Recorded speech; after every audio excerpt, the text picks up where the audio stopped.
கடந்து ஞானம் கடந்து யாவும் கடந்த சீற்றம்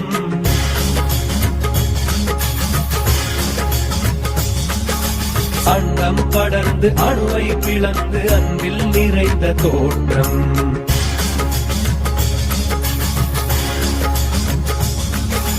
இன்று நீயாடும் தாண்டவம் கோடி யுகமாயை மாய்க்க வேண்டும் மற்றொன்று இல்லை என பூமி முற்றுமுனதாக வேண்டும் பித்தன் நீயாட வேண்டும் பக்தர் அடி சேர வேண்டும் முக்தி நிலையாக வேண்டும்